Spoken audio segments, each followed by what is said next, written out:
Zelensky Bad News Putin is encouraged and allies are worried by Ukraine's sluggish offensive.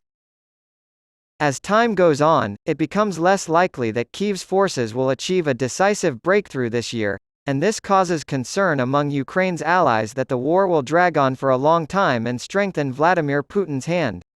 Kyiv has committed many of the units trained and armed by the United States and Europe for the operation, but after more than 2 months of the counteroffensive, they have only managed to make tactical advances against heavily dug-in Russian forces.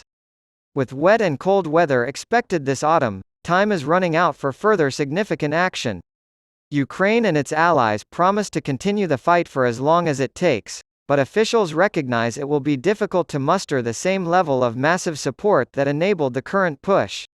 Ammunition stocks in particular are low, and there won't be a production boost in the United States or Europe until late 2024.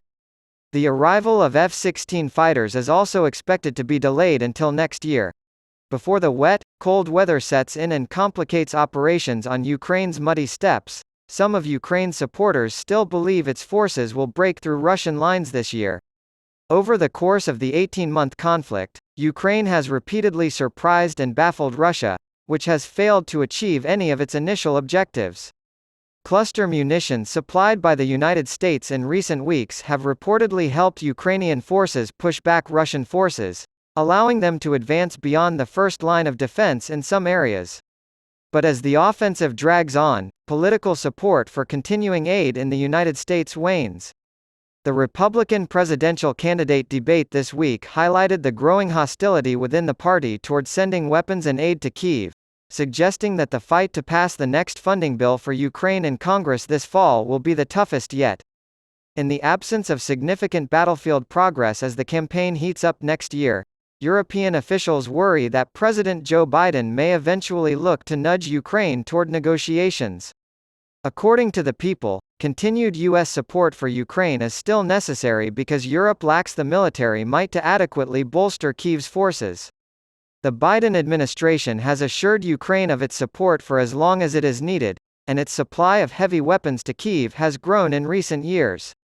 It's a really big problem, there's going to be war fatigue, warned Samantha de Bendern, an associate fellow at the Royal Institute of International Affairs, if fighting froze over the winter. It will become increasingly difficult for Europeans to persuade Americans that the situation in Ukraine is their problem as the United States becomes less invested in the region. In the meantime, the People said that Russia has enough munitions for at least another year of fighting and that the Kremlin has been able to continue bringing new troops to the front despite huge losses, despite attempts by the Allies to starve Russia's war effort of key components. According to Allied officials, Putin believes that Russia will benefit from a protracted war of attrition, placing the burden of proof squarely on the shoulders of the United States and Europe. Putin's control has been strengthened for the time being by the death of mercenary chief Yevgeny Prigozhin, who led a bold but ultimately fruitless mutiny in June. The Wagner forces led by Prigozhin have largely withdrawn from Ukraine. Putin's power base gets a boost, read this. Because of the jet crash death of Prigozhin, the United States and European Union poured armored vehicles, missile systems, and other weapons into Ukraine earlier this year, sending entire units for training in NATO countries in the hopes of making significant progress. This optimism has given way to the sobering realization that modern weapons and strategies alone won't be enough to quickly overcome Russia's massive and still capable defenses. Based on documents seen by Bloomberg and conversations with multiple officials who requested anonymity to discuss sensitive information, we have compiled the following assessment of Ukraine's efforts to repel Russia out of its territory.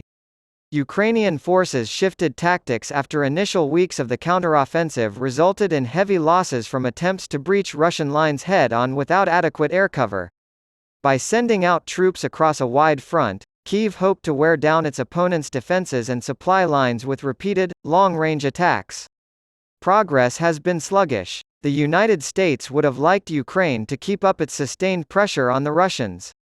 Ukraine would have suffered insurmountable losses if not for the adequate air support used to debilitate Russian defenses. The swift victories that Ukraine experienced a year ago with this strategy did not repeat themselves. Because of these victories, the government and its allies are fighting harder to oust the Russians from an area the size of Portugal.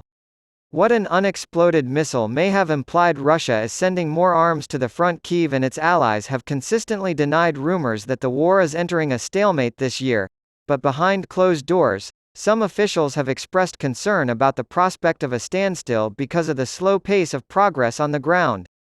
Given the rate of attrition and the resources available to Ukraine, the more calculated strategy adopted by Kyiv is, on balance, the right call, despite the additional time it takes to implement, according to one of the diplomats. Ukrainian commandos, celebrating Independence Day, launched an early Thursday morning raid in Russian-occupied Crimea. As part of an offensive to deny the Kremlin a land bridge to its forces in Crimea, Ukrainian troops have reported making progress near the town of Robotyne in the south.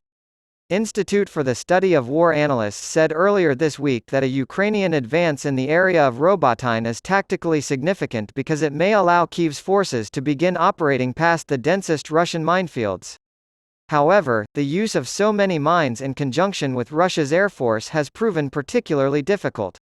One Western intelligence official claims that as Ukrainian forces advance toward or through the front lines, Russian forces have redeployed mines behind the Ukrainian forces and relaid minefields using artillery and helicopters. The official acknowledged that additional demining gear would be helpful, but emphasized the importance of short-range air defense systems to protect the advancing units. The Kremlin is confident it can outlast the United States and its allies, but its war effort has been hampered by the protracted nature of the conflict. According to a UK government official, the Kremlin's 400,000 goal of new troops to be recruited this year is unlikely to be met. This has made it more difficult for them to launch new offensives, especially since their own minefields have severely restricted their maneuverability. However, even this diminished infusion of new forces is quite sizable. Russian efforts to increase its stockpile of ammunition and other supplies have been fruitful.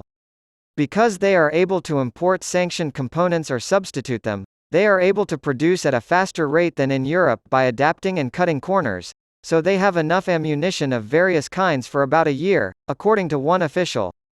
Putin's regime's long-term stability is another factor that could affect the course of a protracted conflict. Even if they take some time to materialize, the alleged assassination of Prigozhin will have significant repercussions. The death of the mercenary leader will not repair the damage done to Putin's reputation, as one official pointed out. Courtney McBride, Olesya Safronova, and Alexander Kudrytsky contributed to this work.